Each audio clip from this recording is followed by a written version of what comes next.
எங்க ஊரு ஒரு அழகான மலை கிராமம். அந்த ஊரோட பேரு பாப்பநாயக்கம்பட்டி. எங்க ஊர்ல ஹிருத்திக் ரோஷன் ஒரு ஸ்மார்ட் கை இருந்தான். பாப்பநாயக்கம்பட்டியில ஹிருத்திக் ரோஷன் எப்படி? வடநாட்டுல இருந்து பஞ்சமலைக்கு வந்த சேட்டு பையன் பாஸ். அவனுக்கு உனக்கு என்னப்பா சம்பந்தம்? ஐயோ, நாங்க 2 பேரும் திக் ஃப்ரெண்ட்ஸ். செல்ஃபி பின்னாடி எல்லாரும் சுத்திக்கிட்டு இருந்த அந்த காலத்திலேயே நாங்கெல்லாம் செல்ஃபி எடுத்தவா. எங்க 2 பேருக்கு நடுவுல சிம்ரன் ஒருத்தி வந்தா. She is also North Indian. Of course, yeah.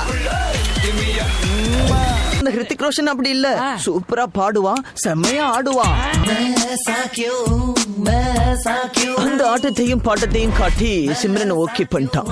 Simran ஆட்டைய போட்டதுல என்ன ஒரு ஆனந்தம் அந்த கரடி முஞ்சனுக்கு.